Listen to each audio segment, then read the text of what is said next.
question? Yeah. Okay, thank you. So a HTTP browser can be used to browse files. Excuse me, I have a doubt. Yes, yeah. I have a doubt that you told that it should be first copied to HDFS system if it is copied in a local file system. But then if the data is already in the HDFS file system, HDFS system, why do we need to copy in the local file system? Is it like compulsory or what? No, it's not compulsory. In order to access the data for different use, not for processing, you have to copy it to the local machine. Because Hadoop cannot do other than processing it. Yeah. Okay, thank you. Yeah. So for monitoring, we'll be having some ports through which we can access the monitoring ports via web browser, and we can monitor it. That's a default monitoring phase. But being a huge cluster, it's pretty difficult to open every data node's port and watch what's happening inside it, right? So for that, we'll be having some monitoring tools like Nagios, Ganglia, Cacta, something like that. So I don't know which monitoring tool Reddy sir is going to cover. I think it's Nagios, because Nagios is having some features like when something goes down, you can update that information to the administrator via SMS, like that. So if one of my data nodes goes down, I can get an SMS from the monitoring tool itself. So I don't know till that extent we will cover it or not. So that efficient monitoring we can do. But in our organization, we are using Ganglia. Whatever the monitoring tools I mentioned here are all open source. So you can download and you can practice. And Cloudera is giving Cloudera Manager as a monitoring tool, and Cloudera Manager can do a lot more than a monitoring tool, but that works only with Cloudera. So if your organization is going to get support with Cloudera, then you can use Cloudera Manager. So these are all some HTTP server properties. If you want to access monitor job tracker, you have to give your job tracker machine IP address and 50030 port number, or if it is task tracker 50060, file system that is HDFS 50070, and the data node 75, secondary name node 90. From this slide you will get two certification questions.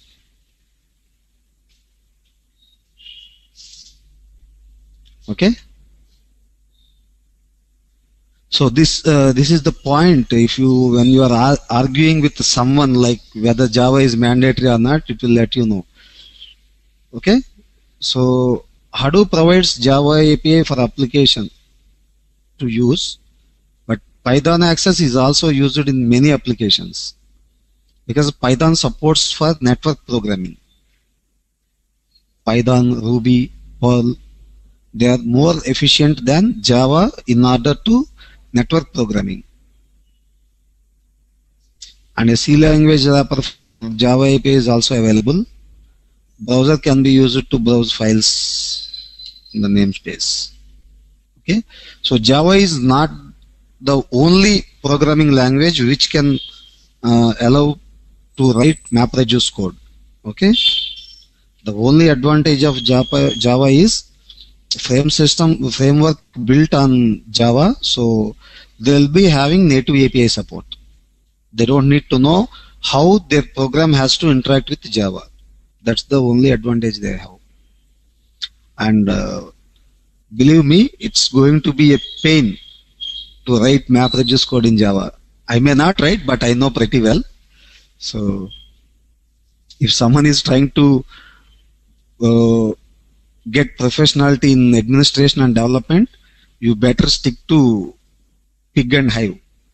Because you guys are in US, right? Definitely you know how US market is. But in Indian service-based companies, they are asking only Java, Java, Java, so that if they don't have any Hadoop project, they can use those resources in Java application development. That's the only reason.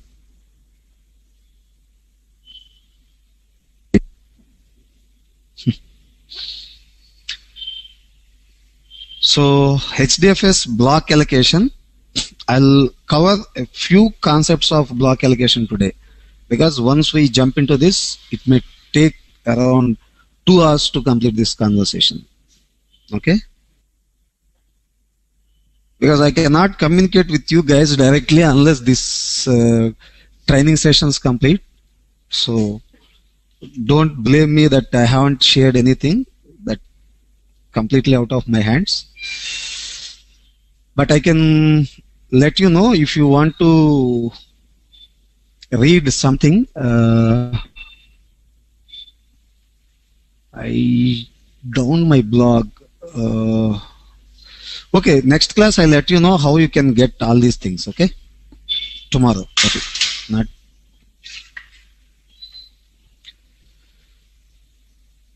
So I have a file. Okay. And I configured my Hadoop cluster with a default block size of 64 MB and a replication factor of 3. That means when I write a file, my file will be copied in 3 locations, in 3 different locations, with each block size is of 64 MB.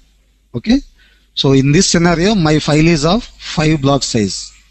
That is 320 MB, I guess. I'm pretty bad at math, so I have my file is of 5 block size, and when I am trying to write this file, my file split into 5 blocks, 1, 2, 3, 4, 5, and the block allocation will happen through different algorithms. We don't know what algorithms they have used it. So first block should be written in one rack, and second block should not be on the same rack if rack is available. Here in this scenario, I have 5 racks or 5 machines, so there is no problem with where I have to write. I will write one block here, second block somewhere, third block somewhere, fourth block somewhere, like that. If number of racks or nodes are less, then it's going to be redundant on the same machine.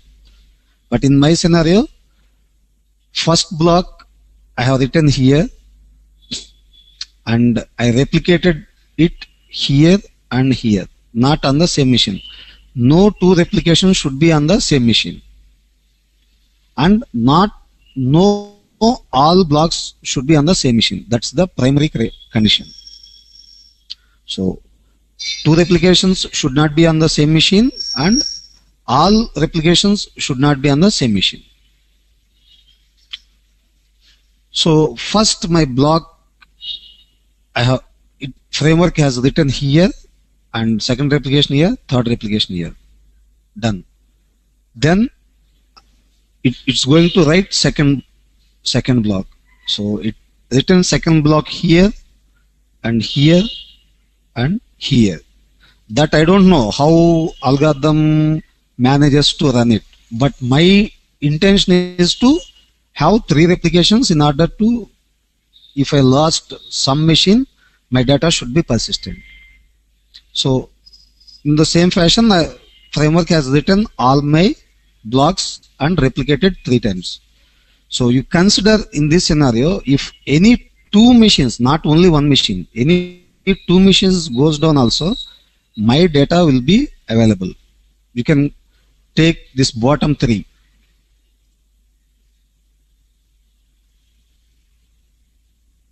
Okay, so take this 2 out. I have block 1 here, block 2 here, 3 here, 4 here, 5 here. I'm done. But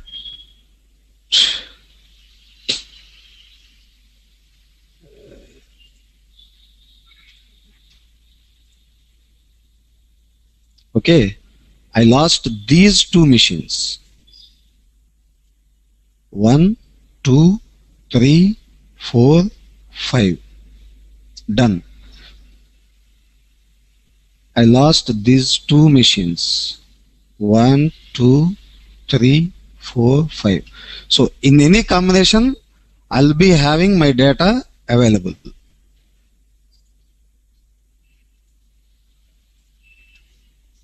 Got my point?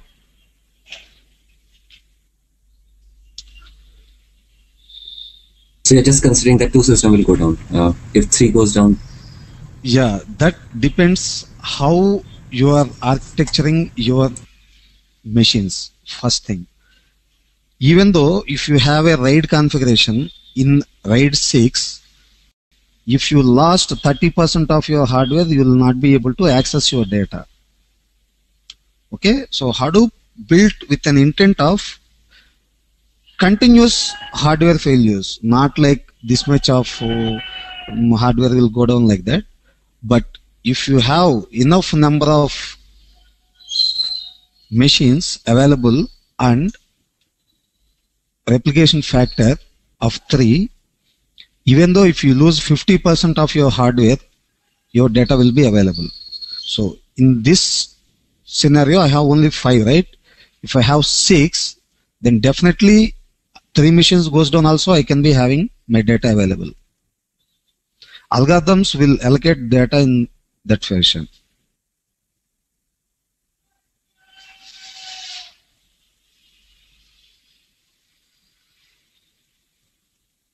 Got it? Yes, yes. Yeah.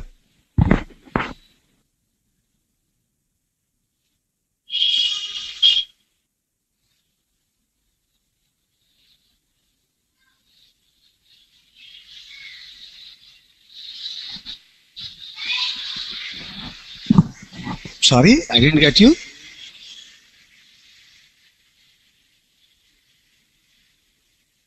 No. Every data node send block report to name node. Name node will build its FS image for the very first time. I said secondary name node will fetch FS image and edits log file to merge them and load it back to name node. That's a transaction between name node and secondary name node.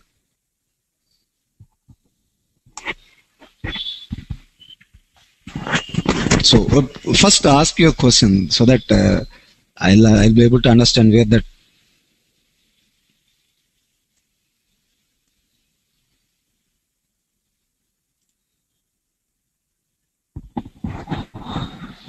Akshay? Okay, yeah.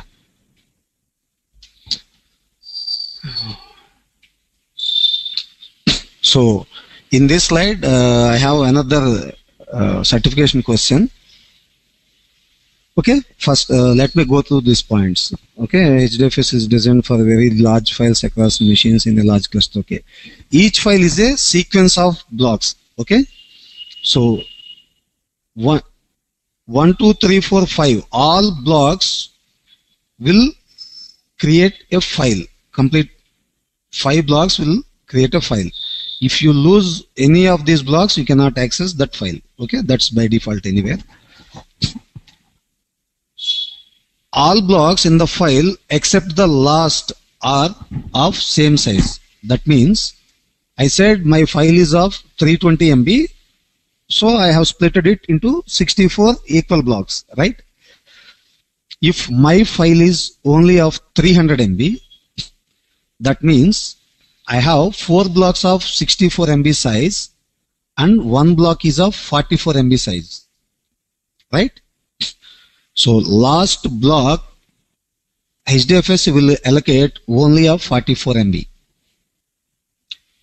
That's not happen in any traditional file systems. If in Linux our block size is of 4 KB, irrespective of the data size, it will allocate 4 KB of block for each. But in Hadoop, it will not like that. It will allocate default block size until the last block, and for the last block, it will allocate as much size as that block is. If my last block is of 1 MB, it will allocate only 1 MB. It will not allocate 64 MB and waste 63 MB space. Got it? There is a definite question on this block size in Cloudera certification. They will ask you like, my file is of so and so size, and I have written this much of blocks, and my block, what could be the last, what could be the size of my last block? So you have to do a simple math for that. That's it.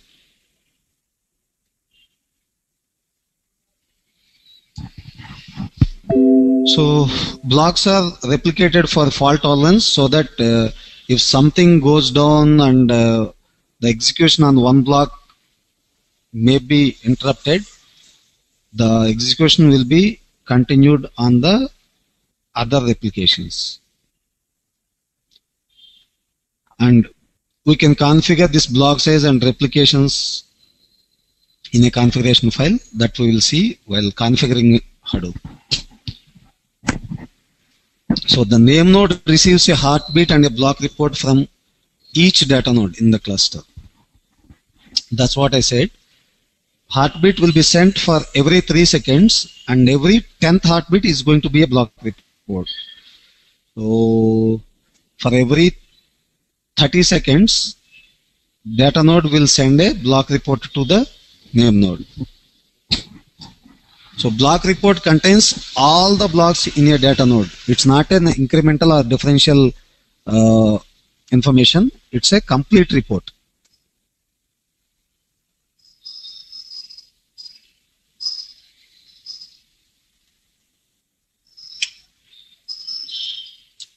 So this is how we have seen.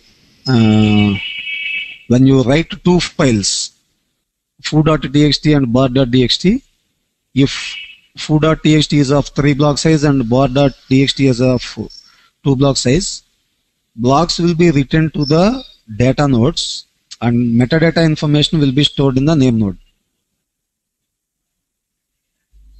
with absolute path. Here it hasn't given like that.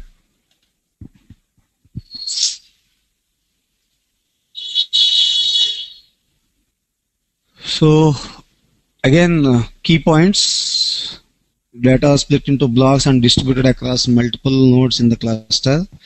Different blocks from the same file will be stored on different machines in order to achieve the parallelism, so that they can be processed parallelly. This provides for efficient map reduce processing. Blocks are replicated across multiple machines known as data nodes. Each block replicated multiple times to get the fault tolerance. Replicas are stored in different nodes again. This ensures both reliability and availability. Okay. Data placement exposed so that computes can be migrated to data. So if you are trying to submit the MapReduce job, the metadata information will be given from the name node to job tracker so that it can send the computation to the data. If a file is smaller than the default block, then framework will allocate only actual file size. The complete file is lesser than 64 MB, like 32 MB, it will allocate only 32 MB for that file. Blocks are stored as standard files on the data nodes in a set of directories specified in Hadoop's configuration file. That's DFS directory that we will see while configuring. And without metadata on the name node, there is no way to access the files in HDFS. Maybe all your data nodes are up and running. If you don't have name node running, you cannot access your data. When a client application wants to read a file, first it communicates with the name node and determine which blocks completes a file and which data nodes those blocks are resided. And then client application directly read the data from data nodes.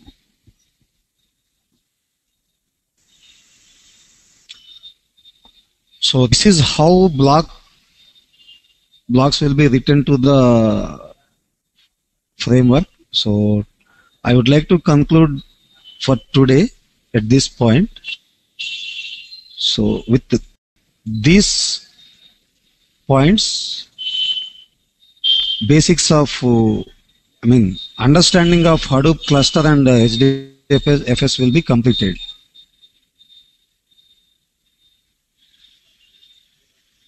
Okay, so if you have any doubts, please ask me, and it's very essential to understand Hadoop. I don't want you guys to feel uncomfortable with any of these concepts unless there is no meaning in delivering this content. So whatever we covered till now, is that crystal clear or not? I don't want to ask even if clear or not. I just want to be crystal clear.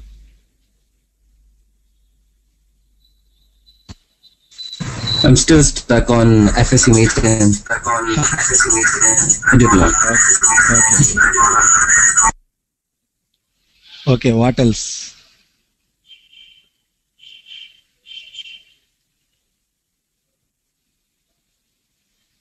Any other question?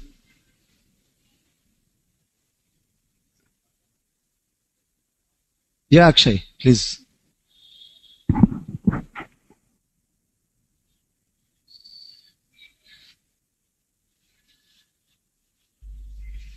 Yes. No. Secondary name node, data node transaction is not at all there. I didn't even mention secondary name node will take the data from data nodes. Okay, so let me explain you once again. Okay, I'm talking about a fresh cluster which is starting up for very first time. Okay, so when I started my cluster, I'm running all my daemons. Okay, name node on one machine, job tracker on one machine, secondary name node on another machine, and remaining all machines running with data node and task tracker. Okay, at this point of time, we never come across with job tracker and task tracker. Okay, please don't assume anything with job tracker and task tracker. So once all machines starts up and running, every data node will keep sending heartbeats, whether that machine is running properly or not, to name node. Okay, that's a slave's responsibility is to keep communicating to its master. But in name node's end, when it starts up, it would not be having any metadata information as it's starting for very first time. So it will enter into the safe mode so that unless there is no metadata, you cannot do any transactions, right? So it will enter into a safe mode and it will not allow the end users to do any transactions. So it will wait till all name nodes reports through its block reports. So typically it's going to be a 30 seconds of time, right? So every 3 seconds data node will send a heartbeat and every 10th heartbeat is going to be a block report. So name node will wait till every data node sends a heartbeat to. After getting all the block reports, name node will build its metadata information, that is FS image. And FS image is only the metadata information file. of course edits log also, but edits log will store only recent transactions. Block reports are not at all transactions. Those are updates to the master from the slave. Okay, so that they can directly go into FS image. And every machine is keep on communicating with the master for every 3 seconds. It's going to be transacted in FS image. So FS image is going to be a memory intensive operation, not a transactional operation. And when transactions are happening, they were supposed to be entered into FS image. Okay, but FS image is fully busy with the updates coming from data nodes. So what the engineers of this framework decided is, okay, we will lift some burden from the FS image in order to save the transactions. We will create one more file, that is edits file, in which we will record the recent transactions, and for a configured time we will merge them both. So that's what the intent of engineers who created this framework. Okay, so it's good. FS image is getting updates from data nodes, and the edits file is getting transactional logs from each transaction. Okay, so at some point of time they both has to be merged in order to have a updated metadata file. So again, when the edits log is going to be merged with FS image, it's going to be a memory intensive operation. So what they have designed, they created another daemon called secondary name node, and for that they have assigned this merge process. That merge process technically called as checkpointing. Okay, so the job of secondary name node is to contact the name node and get FS image and edits log and merge them. So what the question I expected from you guys is, you can ask me, when this merge is happening, these two files will be given to secondary name node, right? So where the new transactions will be recorded. Okay, Told about the third file. No, once these two files will be given to the secondary name node, just the transaction happens, right? Checkpointing happens. Immediately name node will create a new edits file, and transactions will be recorded in a new edits file. Okay, and FS image and edits log will be given to the secondary name node. Secondary name node will merge those two files and loads a updated FS image to name node. Okay, that should happen within 3 seconds of time. That will happen by default, because unless it doesn't happen by the time, the updates from the data nodes will not be recorded in the name node. That's one thing. And new transactions will be recorded in new edits file, right? So the updated FS image and the new edits file will keep on running and getting updates from data nodes and transactions. And again, next checkpointing will be happen after 60 minutes, right? So again, new edits file will be and FS image will be given to the secondary name node. Another new edits file will be created, and new transactions will be copied in the newly created edits file. I have a question. Yeah. I mean, is there any logic that these log file is first being copied in secondary name node and then in name node? No. I mean, why don't First, it get directly copied in name node? Yeah. The thing is, when we install the HDFS, it will create two directories in the DFS directory. One is current, another one is previous. Okay, so once the checkpoint happens, the files in the current will be copied to previous, and current exists with new files. So whatever the transactions coming into the frame, metadata information, they'll be recorded in the current version itself.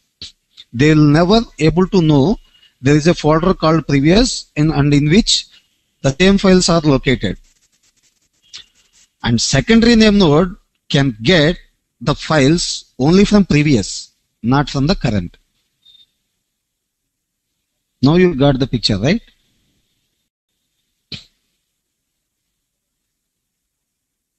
Still confusing. Yeah, it got more confusing. New confusion. Right. Okay. See, I just wanted to cover those points when we are doing the practicals, okay? Because I can't show here how the current and previous. Okay, anyway, I'll explain it again. We have two folders. One is previous and another one is current. Okay? In current, for the very first time, don't assume that the cluster is running already. Very first time, both folders are empty. When you are starting the cluster, say name node will be in the safe mode, and once it's keep getting the updates from data nodes, it will build FS image in current folder. Okay? And once it gets all the block reports from all data nodes, it will come out of safe mode and it's ready with edits file, and it's ready to serve IO transactions. So when IO transactions happens, all those transactions will be recorded in edits file. Okay? So when a configured time or configured size occurs, these two files, edits log and FS image, has to be merged, right? So the internal mechanism that I am explaining you, because to make this understand, I contacted the engineers of Hadoop development team. Literally, you have to believe it, that's a fact. So what it will do is, it will copy FS image and edits log from current to previous, and it will create new edits file. The file name is edits only, the new empty edits file. Okay, transactions keep on coming to the edits file. And at the same time, secondary name node will contact the name node to give the metadata information, that is FS image and edits log. So name node will give that information from previous directory. And secondary name node will merge those two files and loads the updated FS image to the current folder, not to the previous folder. Okay, so current folder is having an updated FS image and the edits log file which is having recent transactions. So you are not going to miss any transactions and you are not going to miss any updates. The entire process supposed to be happened by very first block report.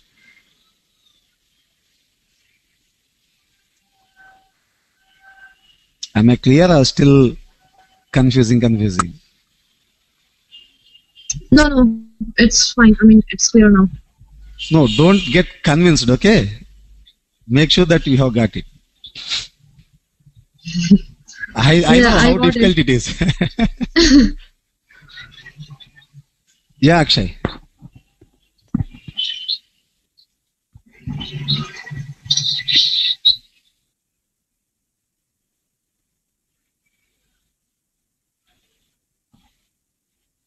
Yes. Yes, that's true.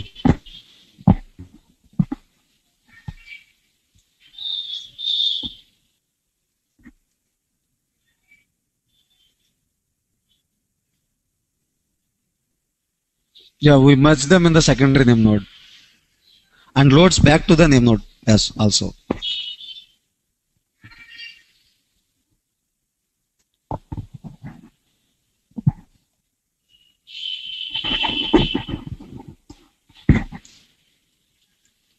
And any other queries?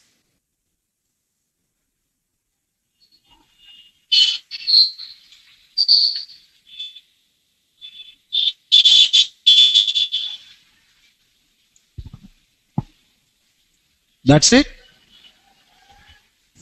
Yep. Okay. Okay, guys. Tomorrow we'll cover with writing files to HDFS, and tomorrow it's going to be an extended session. Okay, so there is no confusion tomorrow. So it's a pretty simple and straight away. So that's the guarantee I can give you for tomorrow. Okay, so we can conclude this session for today. So I'll check with the organizers why there is a delay in forwarding the documents.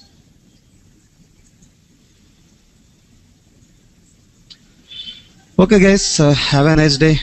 Take care. Bye bye. Thank you. Welcome. Thank you.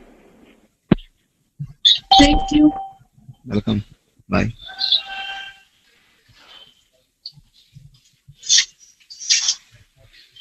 The organizer